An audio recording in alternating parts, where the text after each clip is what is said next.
Hola, mi nombre es Liz Camargo y esta es una de mis colaboraciones para el portal de noticias Ángulo 7.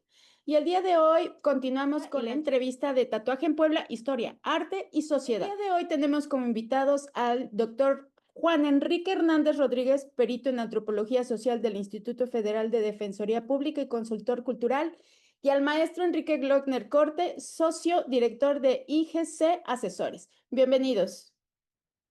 Mucho Por gusto, favor, Enrique. en un minuto nos pueden decir a qué se dedican, qué hacen. Iniciamos por Juan.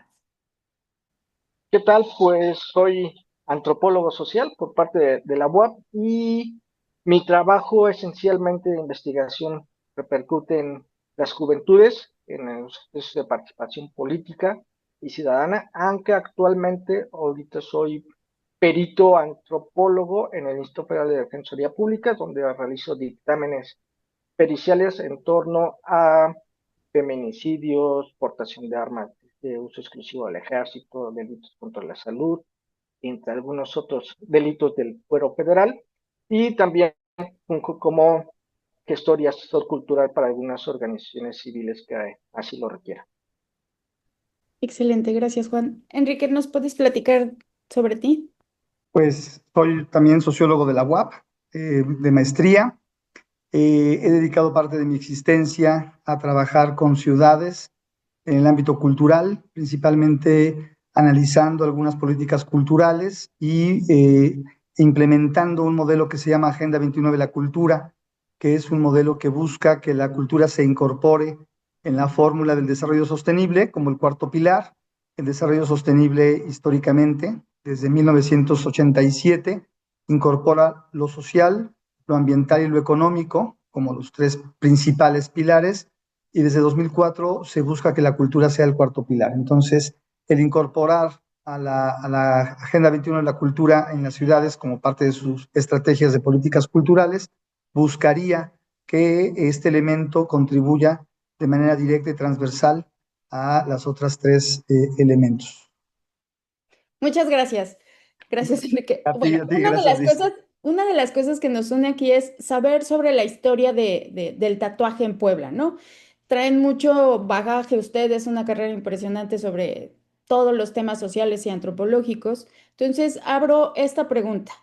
¿Cómo ha cambiado la percepción social del tatuaje en Puebla y qué factores generacionales de clase, medios digitales y redes sociales han influido en su aceptación o estigmatización? Adelante, Juan. Bien, pues, ¿cómo ha cambiado? Pues ha cambiado demasiado a través de los años y nos remontamos aquí a la época contemporánea, podemos decir que los íconos, las formas de los tatuajes han cambiado. Ya no es el apartado tradicional que se basaba en tres líneas, que podríamos decir el erótico, el religioso y el patrimonial, sino que ya ahora pues los tatuajes son símbolos, dibujos variados que te representan a ti como una identidad individual, social y cultural de todo lo que converge, ¿no? Entonces, hablar de ese aspecto es, en este punto contemporáneo, es eso. Si nos basamos a un pasado muy lejano, tendríamos que ver qué es lo que ha cambiado, ¿no? O sea, yo puedo decir que los tatuajes antes significaban estatus, grados. Un tatuaje en la cara con diferentes formas era un grado tal vez de nobleza militar, que fue después cambiando en los sombreros o en los sacos con diferentes tipos de guirnaldas, ¿no? Entonces, sí hay que identificar qué es ese tipo de tatuaje, cuál es el grado y por qué cambió tanto esa popularidad de pasar de grados a que ni siquiera obtengas un grado, sino que simplemente me gusta una imagen y me la pongo. Que además de eso representa no nada más es un dibujo o una imagen que a mí me gusta, ¿no? Tiene un significado, entonces ahí tendríamos que hablar de signos, significado y signos, símbolo y significado, ¿no? ¿Qué es lo que representa para ti? Entre algunas otras cosas, pero pues igual damos la palabra aquí al tocayo. Adelante, Enrique. Muy bien. A ver, yo creo que la historia del tatuaje en la lógica social de diversos grupos que han adoptado esta práctica como una forma de expresión. Y digo, no quiero tampoco ser tan histórico, pero sabemos que de alguna manera el tatuaje ha estado presente en muchísimas culturas como un elemento de identificación, de representación, como un elemento que permite a los grupos sociales tener situaciones identitarias. En el caso de nuestro país, bueno, hay un enorme estigma del tatuaje. Puebla, pues no podemos negar que es una sociedad bastante conservadora, es una sociedad que nace y va construyéndose socialmente hablando a partir de un elemento clasista. No podemos negar ese pasado poblano desde el hecho de poner un río de por medio entre los grupos indígenas que llegaron para la construcción de esta ciudad y las 33 familias españolas y una viuda, como narran las crónicas, esa viuda que vino a cuidar la moral de esas 33 familias españolas, pues de alguna manera ya marca como esa manera de distinguir y de separar a los grupos sociales en nuestra ciudad.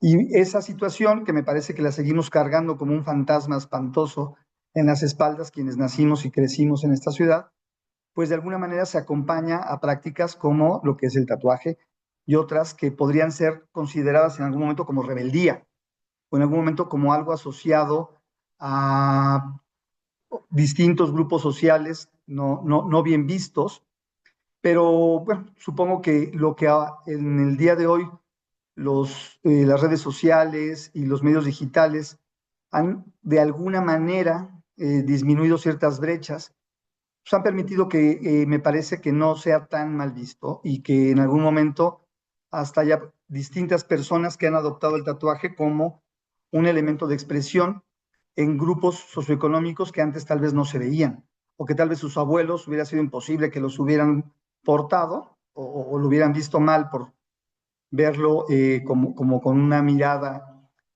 perdón, repito, clasista, y que hoy día ya ha permeado un poco más o ya no existen estos estigmas como otras cosas que han desaparecido en la sociedad poblana, repito, frente a una situación que me parece cada vez es más de homologar algunas prácticas culturales que han permitido que no tengamos pues esa visión tan segmentada de las sociedades y tan separatista. Entonces yo creo que hoy no es como antes.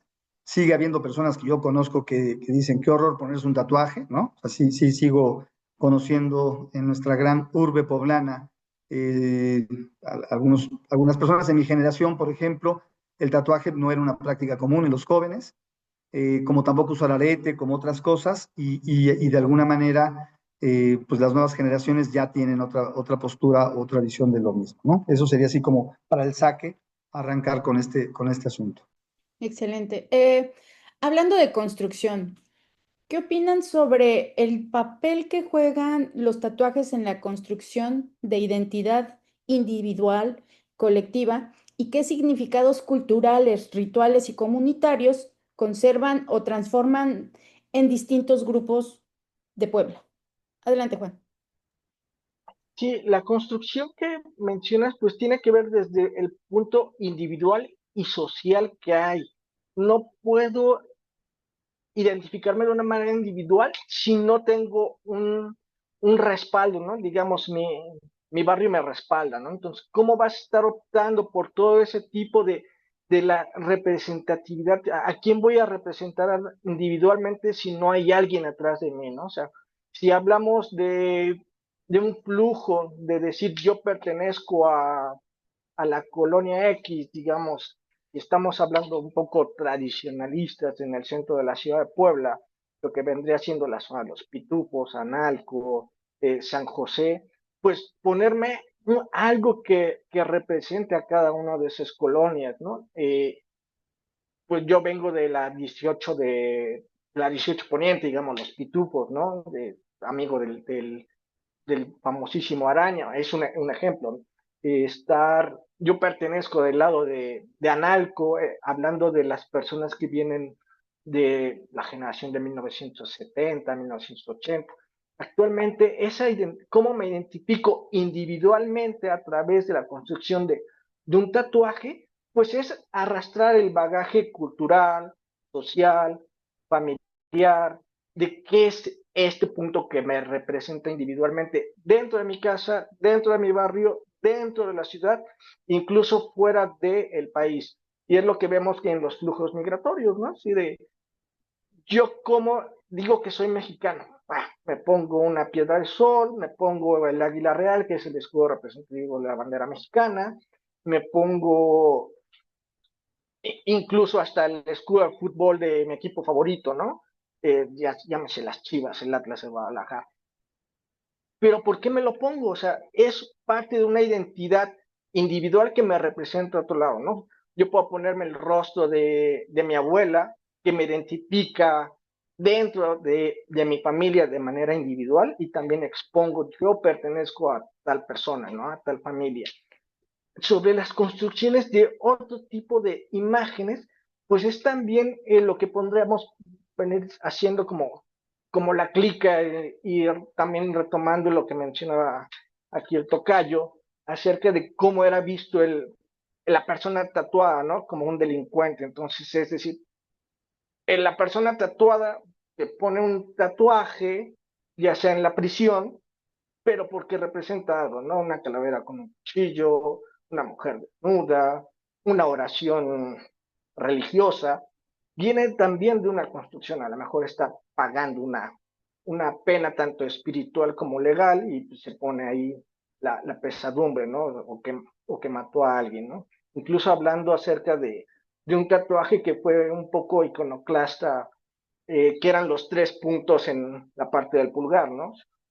Que representaba la raza, mi barrio y no recuerdo el otro punto. Y también que hace algunos 10 años se empezaba a popularizar, y le digo popularizar, que te ponías una lagrimita debajo del ojo y representaba, pues para muchos que habías matado a alguien, ¿no? Pero para algunos era que no es que habías matado a alguien, sino que estabas triste porque se murió tu abuela, se murió tu mamá, se murió tu papá. Entonces es parte de una identidad que se va reflejando a través de los años o una identidad que demuestra cierto tipo de emociones y entre diferentes cosas que te van construyendo tanto individual como social dentro de una esfera micro a lo macro. Muchas gracias, Juan. Enrique, ¿qué opinas? Pues dando o contribuyendo, no contribuyendo, bueno, en la misma línea que el tocayo plantea, eh, yo separaría la práctica individual de la práctica colectiva, de lo que tiene que ver el tatuaje, como cualquier práctica cultural. O sea, el mismo lenguaje tiene su connotación individual, su connotación colectiva, la ropa que usamos, la comida, etcétera, ¿no? Cualquier situación que es prácticamente todo lo que hacemos los seres humanos, que son aquellas prácticas exitosamente repetibles, como dice Richard Dawkins, en cuanto a lo que puede ser un meme o lo que podemos entender como cultura. Los tatuajes yo los sumaría, visto de esta manera, en la práctica individual. El otro día platicaba con una psicóloga al respecto y hablábamos sobre o sea, qué representa el hacerse daño, ¿no? El dolor, el lastimar tu cuerpo, el lastimarse.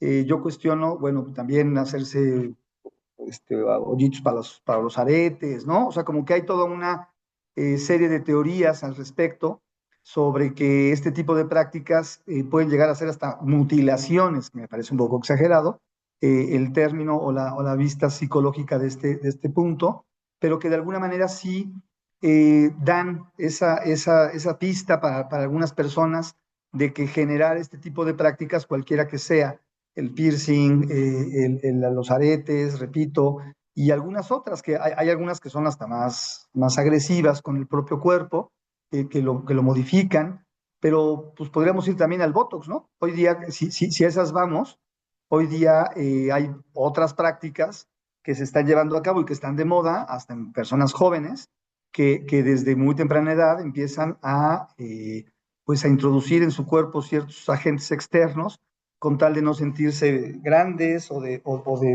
sentirse viejos y verse siempre jóvenes.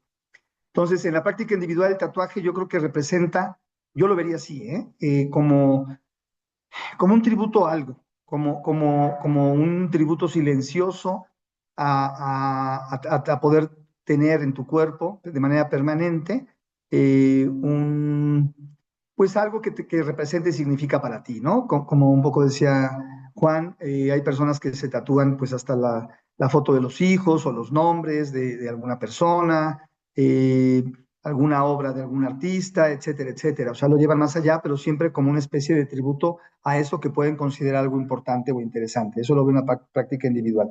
En el modelo colectivo, pues como cualquier proceso de comunicación, el tatuaje nos ubica, nos identifica con ciertos grupos que ya, como también decíamos, ya no son los delincuentes que antes solamente ellos, los maras salvatrucha, ¿no? Que son quienes han utilizado el tatuaje también como una forma de expresar y hasta un poco agresiva para mostrarse frente a los demás y generar una impresión pues de miedo o respeto por pertenecer a estos grupos.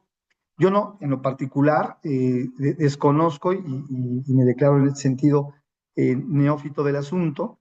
Yo no identificaría prácticas sociales dentro de la sociedad poblana o sectoriales de cuáles serían elementos de tatuaje que los pudiera identificar. Seguramente debe de haber, pero esto como proceso de comunicación, repito, son mensajes que se mandan entre ellos y que los identifican. Es como los tags en las paredes, en las calles de las ciudades, ¿no? Yo tenía un gran amigo, el buen Mike, del barrio de San Antonio, que identificaba por el tipo de tag cuál era el mensaje que estaba mandando el grupo que lo estaba poniendo. Entonces él me decía, mira, carnal, aquí están los malos y aquí están los buenos, ¿no? O sea, si vamos a hacer un trabajo social en esta zona, pues mira, del muro de aquí para acá no nos metamos porque es, o sea, por el puro tag, él identificaba, entonces entendería que también los tatuajes tendrían una connotación similar para diversas personas y les van a decir en este proceso de comunicación a qué grupo pertenecen y con quién te estás metiendo o con quién no te quieras meter, ¿no? Para tener bien definido y bien delimitado el territorio que están marcando. Entonces, repito, sé que existen, no los identifico, no tengo ese conocimiento ni esa habilidad, pero yo veo, te repito, el tatuaje cada día más como una forma más de expresión individual y de comunicación hacia otras personas, hasta llevar hasta el erotismo mismo, ¿no? Que algunas personas lo usan para tener esta sensación de que transmiten algo sensual o algo que pueda provocar en otra persona un agrado, hasta el hecho de ponerse situaciones, repito, tan personales como puedan ser considerados. Entonces, creo que estamos en un punto en el cual no existe ya tanto el estigma. En la época de mi madre, jugar billar era de peladitos, ¿no? Decía mi mamá.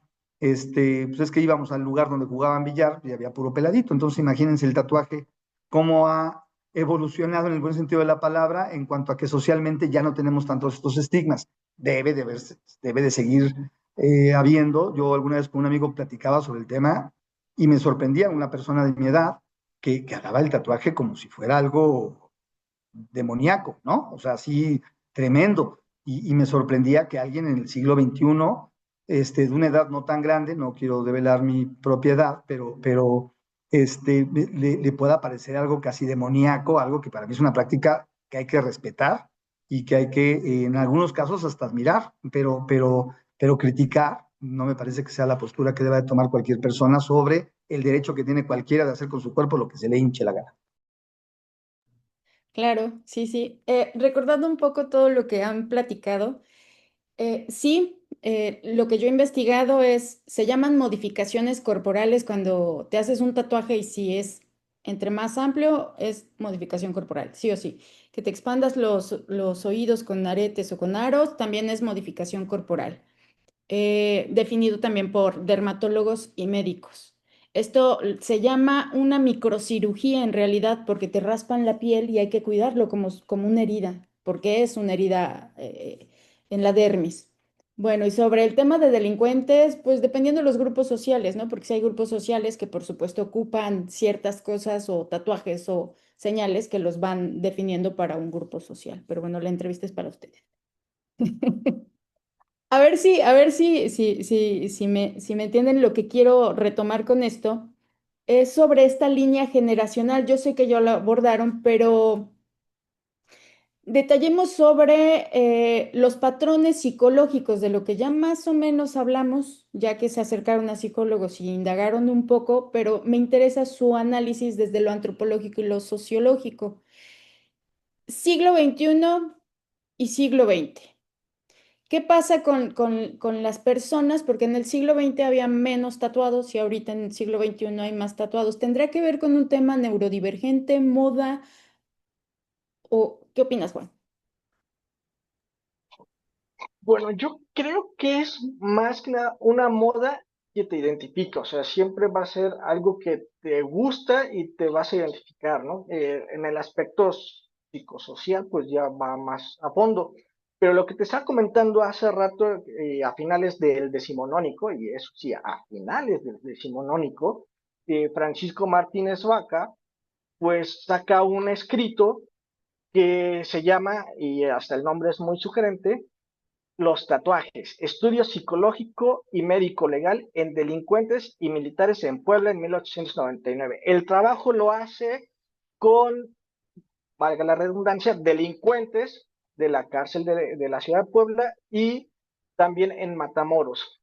¿Qué es lo que descubre? Y él es un trabajo psicológico, y aparte em, a- abarca ciertas partes que tú puedes decir, ¿qué está diciendo este señor? Cuando lees el libro dices, ¿qué está diciendo este señor? Es muy conservador, pero pues estamos hablando del decimonónico, es un médico general, porfirista y conservador.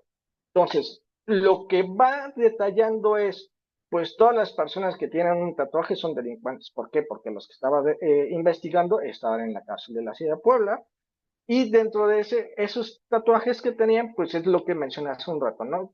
A partir de tres líneas, el religioso, el familiar y el erótico.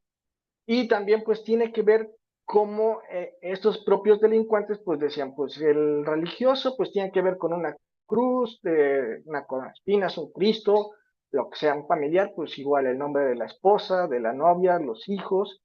Y pues ya el erótico, una mujer desnuda, algo que, incluso un poema, ¿no?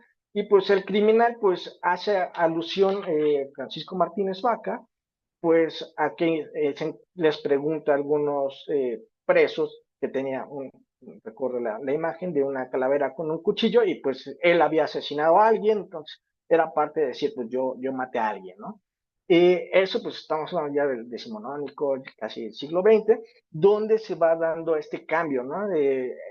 Ya se da esa apertura, no puedo decir que es apertura, pero sí ya va siendo una moda que va trascendiendo fronteras, ya no todos los delincuentes tienen tatuajes, sino que ya digamos, los desertores o algunos militares, policías, marineros que dejaron el cargo, pues también tenían tatuajes, ¿no? Pero ¿cómo se va dando eso? Pues la televisión es un factor muy importante.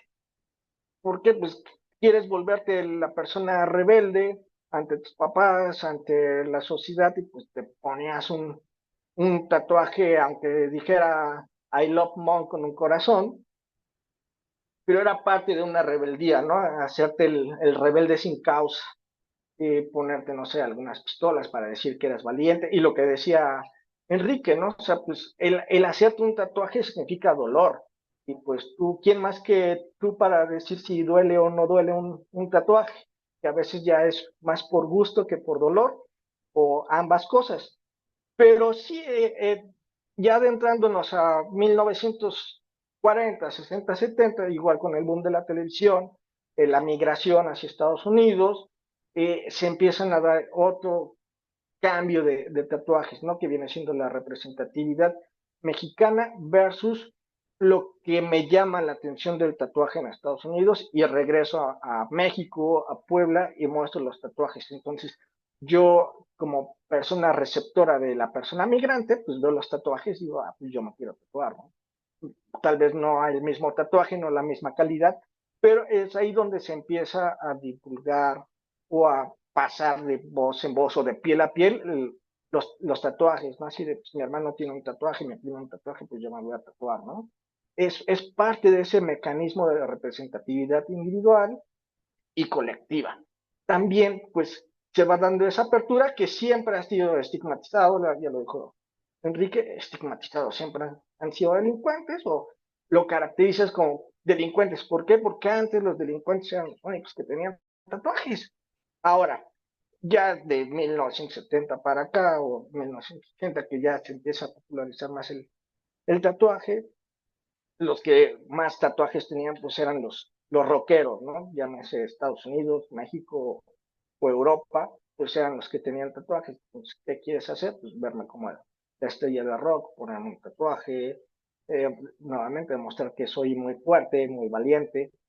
Y pues llegamos al siglo XX, al siglo XXI, y pues los tatuajes ya hay un estudio de tatuaje, no sé, en cada plaza comercial, en donde hay especialistas que aprenden a tatuar a través, bueno, no aprenden a tatuar, empiezan a hacer sus diseños desde que iban en la secundaria, el bachillerato, empiezan a hacer sus propios estilos y descubren que les gusta el dibujo y posteriormente pues se dedican a tatuar, ¿no? Entonces, la otra contraparte, ¿no? Sí, pues a mí me gustan los dibujos y empiezo a tatuar y es esa sincronía, ¿no? Oferta, demanda. Entonces, hasta ahí dejo este punto para no acabarme el tiempo. Muchas gracias. Enrique. Ya, perdón. A ver, yo creo que más que moda, y bueno, la evolución que Juan nos hace favor de hacer sobre la manera en cómo se ha visto esta práctica en lo general y cómo ha representado en distintos momentos pertenecer a distintos grupos. Yo no me acordaba, por ejemplo, de los marineros, ¿no? Los marineros desde Popeye, ¿no? Que era como un grupo muy dado a portar tatuajes y a llevar casi como en las maletas antiguas que llevaban los sellos de los países que ibas recorriendo, ¿no? Esta imagen de las eh, maletas de principios del siglo pasado, mediados, que se cargaban y iban llevando todas estas marcas. Lo mismo pasaría, yo vería como el tatuaje, ¿no? O sea, yo recuerdo alguna historia que leí alguna vez de que los marineros iban poniendo tatuajes dependiendo de las ciudades a las que iban y también iba representando, pues eso, como su paso por lugares, ¿no? Y eso es lo que, o amores que iban teniendo, como dicen, en cada puerto un amor. Yo creo que hoy nos atrevemos más en esta sociedad, ¿no? O sea, hay una masificación que yo no acabo de entender. Yo sé que se analiza desde muchas perspectivas, tanto filosóficas como sociológicas, la nueva masificación.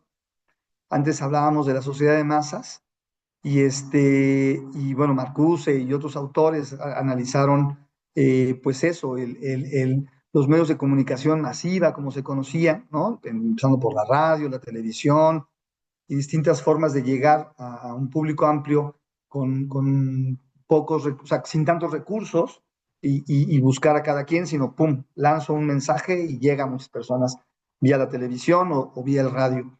Hoy ya con el internet, pues esto se vuelve tremendo, ¿no? O sea, se vuelve muchísimo más fácil de identificar y difícil de esconder, ¿no? El internet y todos los medios digitales lo que nos han permitido es meternos a la vida de las personas hasta adentro de las familias, de el no tener o no pertenecer a cualquier plataforma digital hoy día, no tener LinkedIn, no tener TikTok, no tener Instagram, pues es casi un delito, ¿no? O sea, es como que está ocultando que no quiere mostrar. Pero como que, bueno, ya el Facebook ya es para viejos, ¿no? Ya es para los de mi generación. Pero en términos generales, las redes sociales se han vuelto un espacio de divulgación de todas estas prácticas, no solamente yo creo los tatuajes, ¿no? Sino también lo podemos llevar a otras dimensiones donde pues divulgamos nuestra vida personal de una forma, pues me parece a veces inconsciente, ¿no? Y entonces ese atrevimiento que se vuelve masivo y que lleva a que yo me entere que alguien tiene un tatuaje porque publicó que se lo fue a hacer en la mañana. Antes nos enterábamos menos, ¿no? Antes no había casi forma de enterarse si alguien tenía tatuaje o no, porque como cualquier proceso de comunicación, el tatuaje tiene sentido en cuanto los demás lo vean. Si no, pues lo tiene oculto y pues nadie sabe que tiene tatuajes. O sea, no está comunicando nada, al menos en una posición pública de ropa completa. Si alguien lo tiene en otros lugares y lo hace visible, bueno, pues entonces sí está comunicando, está mandando un mensaje a otras personas. Pero, repito, hay quien, yo he visto, observado personas que tienen tatuajes que nunca te enteras que tienen tatuajes hasta que por alguna razón, pues, te lo comentan o está muy oculto en el tobillo o en la nuca, ¿no? En lugares que normalmente no son mostrados de manera general y que buscan tener ese mensaje implícito y buscan comunicarlo, pero como despacito, ¿no?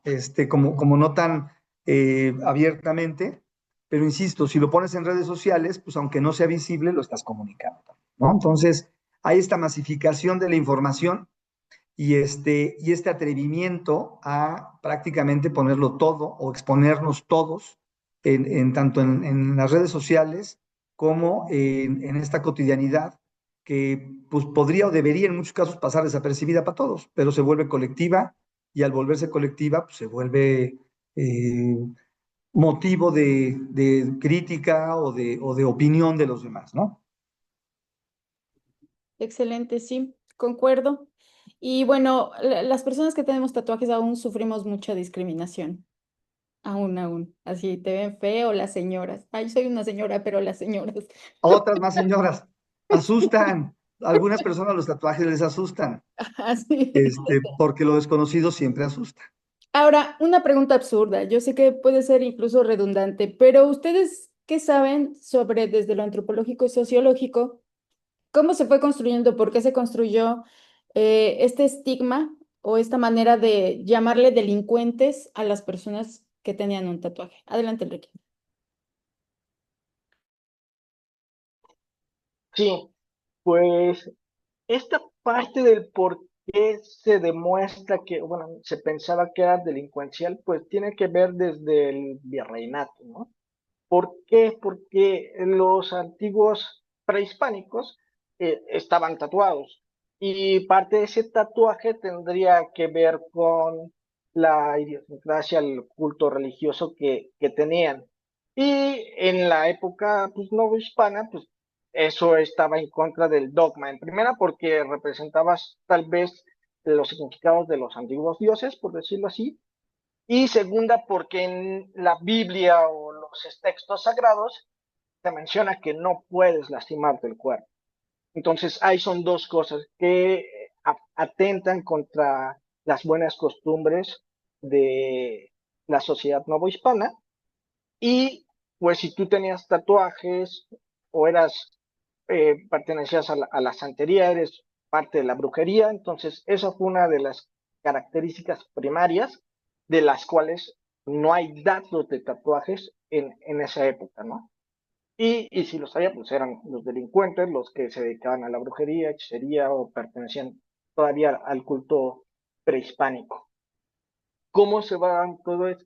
Ese es el punto, ¿no? O sea, ¿por qué eres delincuente? Pues porque desde antes de nuestra época, es decir, el no hispano, pues, era mal visto, se va reproduciendo, entonces lo acabas de mencionar, ¿no? Las señoras, eh, no quiero ofender a las personas ni en ningún culto religioso, pero pues, ¿qué es lo que hacen, no? Así, líbreme, Señor, de la persona que está tatuada frente de mí, no sé qué me vaya a hacer, me va a asaltar, me va a matar, me va a quitar la bolsa, la cartera, pero aparte los veían mal encarados, ¿no?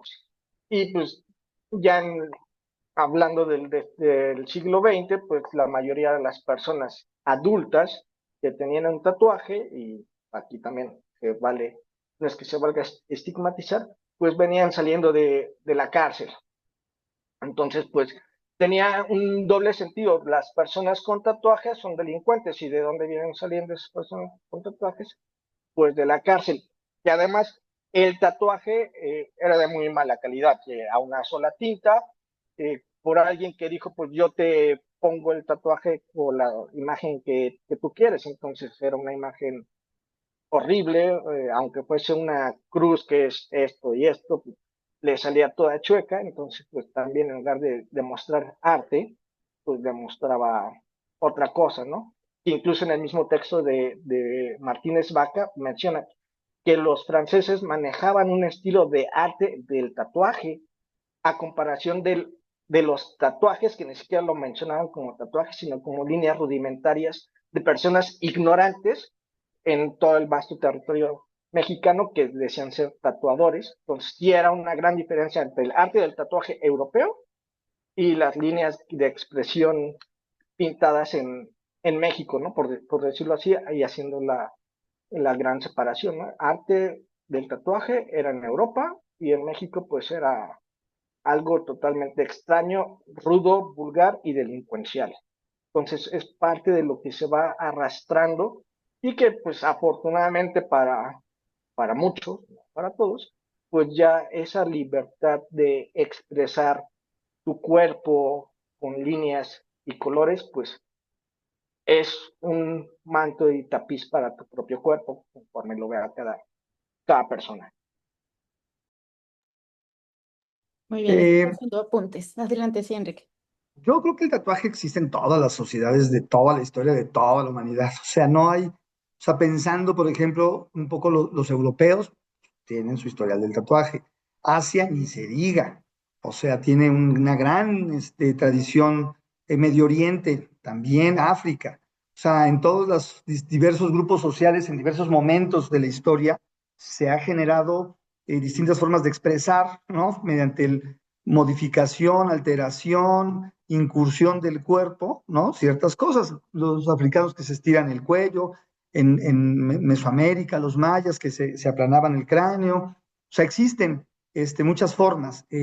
Hoy día, pues, operaciones estéticas para ampliarse, multiplicarse ciertas partes del cuerpo, ¿no? Pues son parte también de una expresión cultural moderna, que hoy lo hacen en quirófanos o se meten hasta aceite de coche para que les crezcan algunas partes del cuerpo, ¿no? Pero en términos generales, no podríamos decir que hemos también, en cierta medida, y lo digo por mí, recordando mis palabras hace un rato, de que hemos como evolucionado y que también, porque en ese sentido, pues entonces hubiéramos tenido un retroceso de las comunidades, como decía Juan Enrique, pues finalmente en nuestro país los pueblos originarios tenían prácticas también de expresarse a través de su propio cuerpo. Entonces, hay, por ejemplo, una película maravillosa, que no se las voy a spoilear, sería fácil spoilearla, pero es increíble, que se llama El libro de cabecera, The Pillow Book. Es una película de los 90 que habla sobre la gramática en particular, pero cómo una mujer está buscando la perfección del hombre a través de la gramática, pero expresada en el cuerpo. Pues buscaba amantes para dibujar en su cuerpo pintarles textos y con una letra perfecta.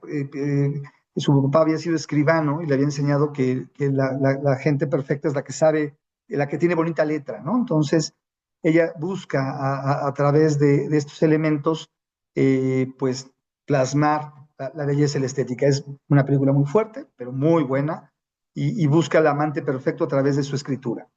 Entonces, pero repito, bueno, para regresar un poco a Puebla, para regresar un poco a lo que hemos hecho en nuestra sociedad, pues sí, se ha asociado en diversos momentos a ciertos grupos, pero también dividamos, hagamos una división simplista, un ejercicio muy simplista que no me gusta hacer, pero que hagámoslo y que yo desde niño preguntaba sobre esto, ¿no? Que es la posición de los liberales y la posición de los conservadores. No yéndome a ideologías como tal, izquierdas, derechas, y dentro de las izquierdas, pues tantas subdivisiones que hay, ¿no? Los maoístas, marxistas, leninistas, stalinistas, etcétera, que han llevado que la izquierda nunca acabe de consolidar nada porque se la pasan debatiendo teóricamente cuando los de derecha se ponen de acuerdo siempre porque tienen lo mismo en común, que es explotar al hombre por el hombre, entonces pues no tienen de qué discutir, entonces eso sí se ponen de acuerdo siempre y fregan a los demás. Pero yéndonos así, como yo desde niño oía liberales y conservadores en Puebla, yo desde niño era un amante de estudiar la historia de nuestro país, y cuando llegué obviamente al siglo XIX, a mediados, que es la Guerra de Reforma, la Constitución de 1857, como Ford, Benito Juárez como presidente de la Suprema Corte de Justicia, etcétera. Y dice, bueno, ¿qué es ser liberal y qué es ser conservador? Y mis hermanos, supongo que cuando les hacía estas preguntas tenían que darme una respuesta sencilla, ¿no? Entonces, una respuesta simple que me dieron uno de mis hermanos, Napoleón, se quedó en que liberal era aquella persona que no tenía resistencia al cambio y que aceptaba de manera correcta o con respeto lo que las personas expresaban o sentían sin emitir un juicio de valor sobre las decisiones individuales, como su preferencia sexual, como en este caso los tatuajes, como hacer cualquier cosa. Un liberal, decía mi hermano, yo te haber tenido 8 años, 9 años cuando me dio esta explicación, pero me marcó, un liberal es aquel que no tiene resistencia al cambio y respeta al hombre por ser hombre, sin juzgar sus decisiones individuales. Y un conservador será lo contrario, ¿no? El conservador son las personas que se resisten al cambio, que quieren que nada cambie, que todo siga igual. Obviamente son personas que les conviene que las cosas sean así, que los medios de producción estén como tienen que estar, que etcétera, etcétera, y que critican a todos por lo que hacen porque son distintos a ellos, porque no consideran que los demás o que el otro sea bueno porque es distinto a él. Entonces todos los que son distintos a ellos están mal, ¿no? Y repito, es una explicación para un niño de 8 años, pero si vamos al origen de las cosas, algunos adultos no entienden esta diferencia, todavía, siguen debatiendo teóricamente sobre cosas que no tienen sentido ya hoy día, y a mí me parece una forma muy sencilla. Puebla es una sociedad de grandes contrastes. Tenemos movimientos liberales fascinantes y tenemos grandes liberales en la historia de nuestro estado. Tenemos el movimiento estridentista, ¿no? De 1923, que fue pues, una magia, ¿no? O sea, llegó unos meses antes del movimiento surrealista en Europa, ¿no? El manifiesto estridentista en Puebla se pegó en las paredes de nuestra ciudad el 1 de enero de 1923, casi un año antes o poquito menos de un año antes que lo que Breton hizo el manifiesto surrealista en Francia. Y digo, no eran lo mismo y no tuvieron el mismo impacto a nivel universal, pero de una manera en Puebla nació este movimiento entre Puebla y Jalapa y dio pauta a algo que revolucionó un poco la cultura y el arte en su momento, sin tener grandes impactos a nivel internacional, pero que sí en la sociedad poblana generó. Y tenemos los conservadores más arraigados y más terribles también de la sociedad mexicana, ¿no? Aquellos poblanos que estaban esperando que los franceses entraran triunfantes después de la batalla del 5 de mayo, y que eran los que Zaragoza odiaba y decía que eran una bola de traicioneros, vendepatrias, ¿no? Pero que eran los que en ese momento abundaban más en la ciudad de Puebla, que eran obviamente herederos de las 33 familias españolas y que no estaban entendiendo que esa invasión francesa representaba geopolíticamente muchas cosas más. Entonces, bajo esa lógica, y perdón, esta debraye histórico, pero todo para decir, hay quien en nuestra ciudad aborrece el tatuaje porque pertenece a esta línea de lo conservador, de que no quiere que nada cambie, de que todo lo que es distinto a él está mal, ¿no? Ya vemos quienes nos da por respetar, no me quiero llamar liberal, pero me quiero llamar un tipo que respeta las decisiones individuales al 100%, siempre y cuando no me afecten a mí, ¿no? Y que algunas veces nos damos, o sea, aunque no practico, yo nunca me he puesto un tatuaje en ninguna parte de mi cuerpecito, pero pues cuando veo algo bonito, lo respeto. Y algo que decía Juan Enrique, antes los tatuajes eran, estaba yo pensando, análogos, ¿no? Esos tatuajes verdes horribles de los 70s que yo conocí a algunos papás de amigos, que los veías y eran, pues, que eran como analógicos, ¿no? Ahora ya los tatuajes ya son como digitales, ¿no? Ya casi casi se mueven solitos, ya pronto habrá tatuajes de inteligencia artificial que empiecen a hablarnos y a expresarse solos, pero bueno, yo creo que Puebla tiene esta ambivalencia y por suerte habemos quienes no estamos en esos debates de juzgar a quien lo hace y que por suerte hoy día hay más apertura y espero que siga creciendo esa apertura y ese respeto por las decisiones individuales. Muchísimas gracias por el bagaje histórico necesario, muy importante.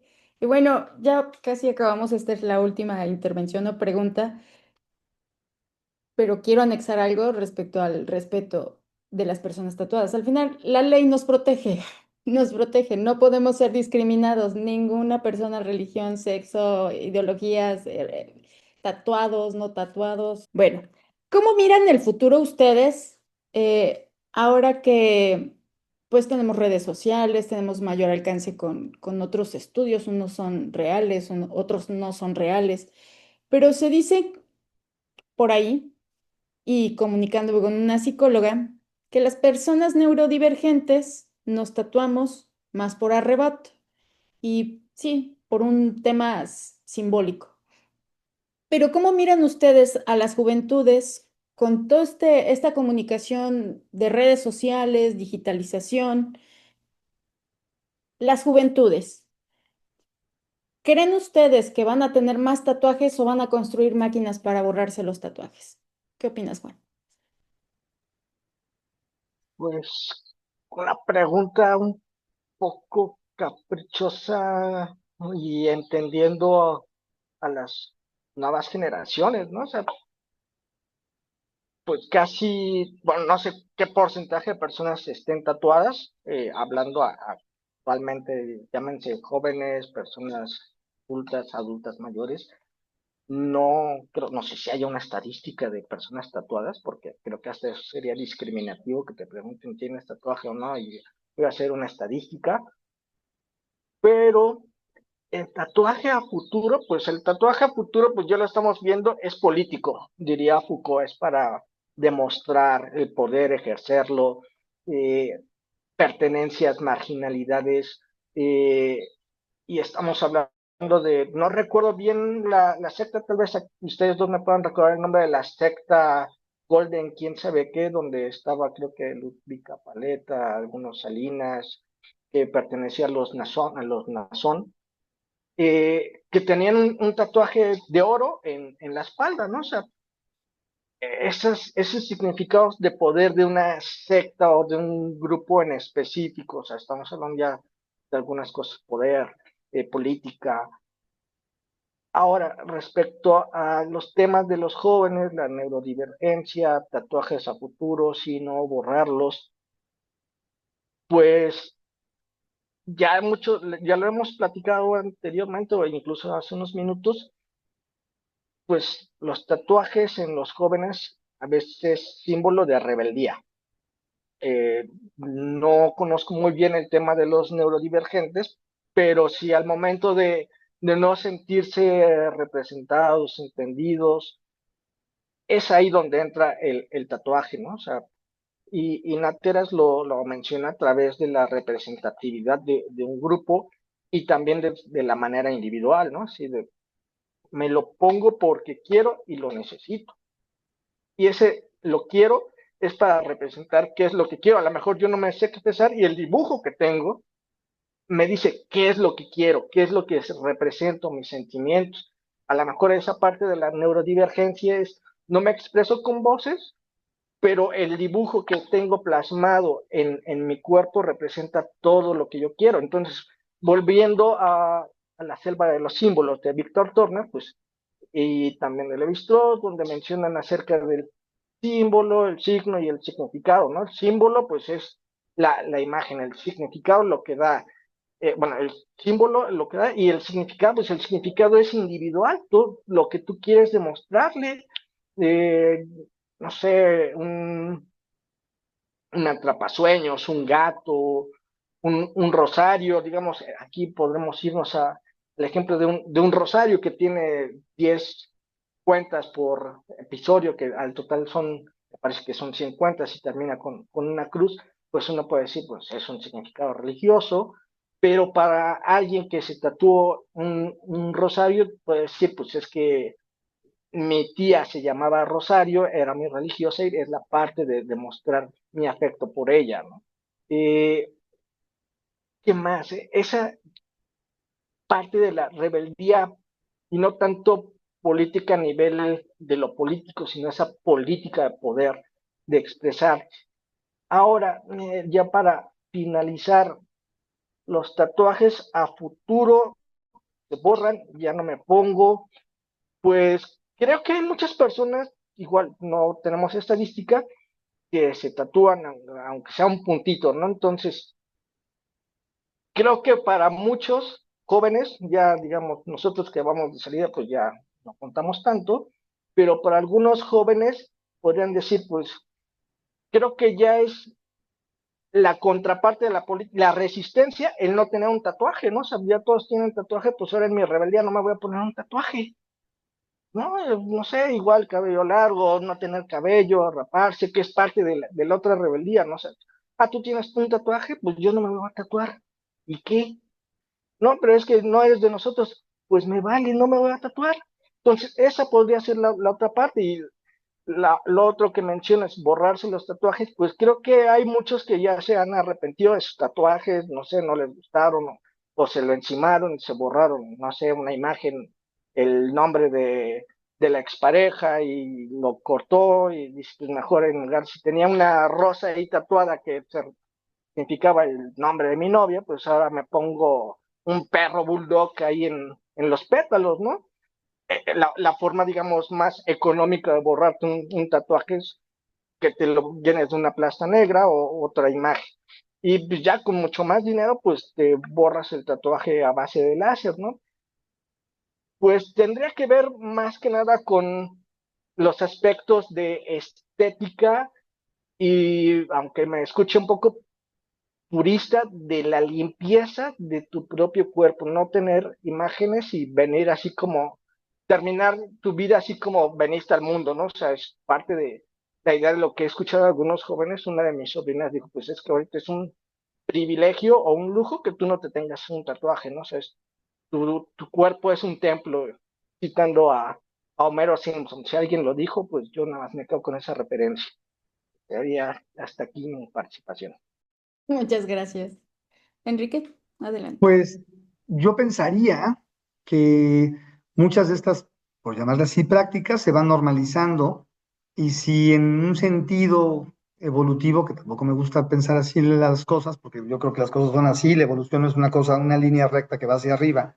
Siempre me ha chocado pensar que las cosas, o hablar de evolución sea eso, pero en una suerte de consecución de hechos y como hoy día las juventudes han normalizado muchas de estas prácticas que antes eran por nuestros padres o abuelos, eran satanizadas, pues yo pensaría que va a haber más respeto. Yo creo que las nuevas generaciones sí están tendiendo más a respetar al otro en su vida cotidiana, en sus, decía yo, sus preferencias electorales, sexuales, estéticas, ¿no? Yo creo que yo veo a mi hija que pues le vale gorro lo que hagan los demás, ¿no? Y ella hace lo que tiene que hacer, sí le preocupa que se vea bonita, sí le preocupa gustarle al muchacho, ¿no? Sí le preocupa lo que a cualquier joven le preocupa y a algunos adultos, estar, pues, eh, presentable o expresar algo con lo que tú haces, ¿no? Y que eso te sume a otros grupos sociales, ¿no? Finalmente, repito, todo lo hacemos por aceptación en términos generales, o sea, la ropa que utilizo, me he visto de esta forma para ser aceptado en este grupo social y no salgo con otra ropa, ¿no? Que no es la de mi grupo social para no ser rechazado. Si voy a caminar y así piensa uno, normalizando las cosas, no porque esté bien o porque esté mal.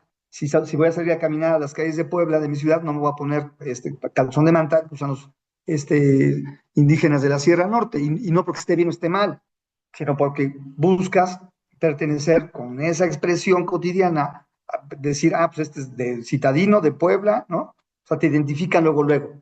Y con la misma ropa te identifican también en otros países, en otras ciudades, sin necesidad de tener que hacer tanta faramaya. Pero bueno, hay grupos sociales que sí requieren mayor producción para ser identificados por el grupo al que pertenecen. Entonces, lo mismo con los tatuajes, repito.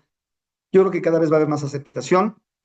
Siempre habrá gente que no acepte el cambio ni lo que los otros hacen, siempre. Benditos sean los conservadores, para que nos dan tanto para criticarlos, ¿no? O sea, bendita sea la gente intolerante también a veces para que nos den materia para hablar, porque si no sería aburridísimo, pues no hablaríamos de nada, ¿no? ¿Qué fenómenos antropológicos o sociológicos analizaríamos si todos estuviéramos de acuerdo en todo? Pues qué hueva daría ser así. Y por suerte tenemos esas formas diversas y tenemos el absurdo cerca de nosotros como para poder darnos cuenta de que eso es un absurdo y de que vale la pena hablar a veces de ellos sin dedicarles tampoco demasiado tiempo. Pero hablando del tatuaje, repito, yo espero que haya, supongo que la tecnología avanza también, digo, no sé, desconozco, supongo que dolerá menos ahora que hace 20 años, como duele menos taparse una muela, como duele menos injertarse cabello, como duele menos tantas cosas que la tecnología ha desarrollado y que está en pro, en la depilación láser, ¿no? Digo, supongo que dolerá menos hoy día que antes, o sea, en fin, o sea, la tecnología lo que nos da es comodidad y de lo que nos aleja es del dolor, o sea, casi todo lo tecnológico tiende a alejar, o sea, hacernos la vida más cómoda y menos dolorosa. Casi todo está enfocado a eso en la tecnología, más práctica, más masiva, más cómoda, y entonces eso, borrarse un tatuaje, pues también me parece que se vale todo, ¿no? O sea, qué flojera no arrepentirte de algo también, ¿no? Y ahora te jodes, ¿no? Dijiste esto, ahora te jodes, puta, pues imagínense, repito, como en el siglo XIX, que te casabas con alguien y no te podías divorciar, o no podías manifestar tu no deseo ya de estar juntos. Decía un amigo que el matrimonio se inventó cuando la esperanza de vida era de 35 años, 36 años, ¿no? Que fue poco después del inicio de la era cristiana. Cristo murió viejo, pues, en esa época se morían a los 33, o sea, no sé qué nos asusta. Esa era la esperanza de vida de la humanidad en ese momento, o sea, no murió fuera del promedio de cualquiera de sus congéneres. Y entonces decía que el matrimonio se inventó en otros tiempos, cuando vivías 36 años, porque te casabas a los 17, 18, y 20 años estabas con alguien, pero hoy que la esperanza de vida es de 76 años y está de la chingada casarte a los 25, 30 y aguantar 40 y tantos a alguien o 50, ¿no? Decía, pues mejor que el matrimonio como institución no tenga ya, o sea, perdió vigencia en esa dinámica, ¿no? Pues lo mismo, las cosas van perdiendo vigencia se van modificando conforme la ciencia y la tecnología nos van dando elementos, y bendito sea el que se quiera borrar un tatuaje, que lo pueda hacer, y el que se quiera tatuar, que se tatúe, que lo pueda hacer, con menos dolor. Lástima que el tatuador no vino, porque él nos hubiera platicado las nuevas técnicas de tatuaje. Sí, Ya las luego nos nuevas ilustrará. técnicas. Duele menos y los datos curiosos es que en Puebla el tatuaje que más hacen es de la Santa Muerte o un rosario o una cruz. Son datos muy curiosos que, bueno, después les mando los videos donde los entrevisté y ahí vienen, ¿no? Y sí hay trabajo de investigación precisamente en el Ponchito, ahí en la UAP. Después también, en cuanto me manden la información, se las voy a hacer llegar solo por dato curioso. Les agradezco muchísimo, en serio, esta charla fue maravillosa para mí, espero haya sido también para ustedes y no sé si quieran cerrar con algo. Juan, Pues no hay mucho que cerrar o que decir. Ya lo mencionaste, los tatuajes en Puebla hasta somos conservadores y para ponernos tatuajes somos o seguimos siendo conservadores, ¿no? O sea, la cruz, el rosario, la Santa Muerte se sale un poco, pero entra en lo santo, ¿no? Entonces sigue siendo conservador. Se demuestra mucho la identidad de, no sé si poblano, no con algunos otros tatuajes, él hablando acerca del escudo del Puebla Fútbol Club, por no decir otros equipos, ya que estamos hablando de Puebla. Algo más representativo, pues nunca he visto a alguien que se tatúe un chile en nogada, a ver si alguna vez encontramos a alguien que se tenga tatuado el chile en nogada. Y pues sí, la apertura a los tatuajes, afortunadamente, como ya lo dijiste, Liz, pues la Constitución mexicana ya nos protege desde hace algunos años a la no discriminación, incluso pues en el aspecto laboral, ¿no? Podemos ver infinidad de profesionistas con tatuajes y también pues vale el arrepentirse, ¿no? O ¿cómo vas a llegar a la casa de tu nueva pareja con el nombre tatuado de tu primer amor? Pues es ella o yo. Entonces hay que, se vale arrepentirse y pues entre tatuajes pues hay gustos, ya la modernidad nos ha alcanzado, ya no hay tatuajes tan tradicionales, pues ya lo dije, están los tipos de fútbol, puedo tatuarme un Goku, un garabato japonés, una caricatura japonesa, no sé, a Cristiano Ronaldo, Messi, un balón de fútbol, la Copa Mundial, hasta la Coca-Cola o la Pepsi me la puedo tatuar, ¿no? Entonces, en gusto se rompen géneros, se vale arrepentirse y pues el cuerpo es un lienzo y el templo es sagrado, como el cuerpo. Sería todo. gracias Juan. ¿Algo? Bien, pues Ujú. cerrando rápido, yo creo que una de las cosas maravillosas de lo que podemos hablar es de la diversidad y formas en las que los mexicanos nos burlamos de nosotros mismos. Apelaría yo a desconozco las investigaciones del Instituto de Ciencias Sociales y Humanidades y me pongo de pie, no es cierto, es broma. Ahí dice la maestría, este, y tengo buenos amigos en ese instituto, pero hay un libro que ahorita invoqué que se llama Sensacional de Diseño Mexicano. Es un libro que hicieron una serie de personas que se salieron a las calles a tomar fotografías de todos pues eso, los letreros, los anuncios. Por ejemplo, el típico anuncio de carnicería donde está el cochinito guisando a la persona, al hombre, ¿no? el típico anuncio de la rosca de Reyes, donde ponen así un chorro de calacas que están partiendo la hojaldra, en fin, o sea, toda esa riqueza del diseño mexicano, del ingenio mexicano, que es un libro de los 90, yo creo, 80, el prólogo todavía es de Carlos Monsiváis, hubo una exposición en el Museo del Estanquillo, donde se exhibió todo parte de esta recolección que hicieron en muchos, las estéticas, ¿no? Tienen unas cosas maravillosas, eh, forma de rotular en los vidrios, ¿no? Que también es muy común en nuestro país.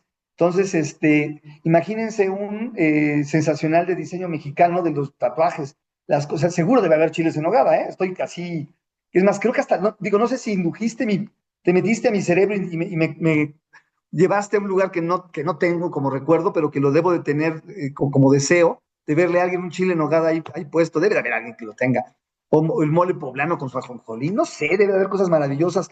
En cuanto a la ocurrencia, repito, y la forma de burlarnos de nosotros mismos, más allá de los tradicionales rosarios, cruces, santas muertes, ¿cómo se llama? El Malverde, ¿no? El Santo Malverde, más allá de ciertos elementos que son representativos de nuestra cultura actual, y que está en todas partes, sería increíble encontrar cómo, cómo se ha modificado la práctica estética del tatuaje en función de un Goku. Pues hace 20 años no se imaginaban un Goku. Imagínense tatuarse un Goku, debe ser una cosa terrible para quien lo hace. Ojalá se lo pueda borrar. Los Simpson, a mí me encantan los Simpsons, soy fanático, pero nunca me tatuaría un Homero Simpson en el pecho y una marcha en el otro, o sea, no sé. O sea, como que debe de haber cosas maravillosas, ¿no? En tatuajes mexicanos. Entonces, apelo a que si no está la investigación así tal cual, como el sensacional de diseño mexicano, hagamos un sensacional de tatuaje mexicano. Bueno, les agradezco nuevamente y espero que en la próxima logremos hablar de algo súper interesante como esto. Gracias. Seguro, sí, muchas gracias. Buenas tardes, Tocayo. Buenas tardes, Liz. ¿Ya nos sigues? Todas las noticias al instante en nuestras redes sociales, WhatsApp y Telegram.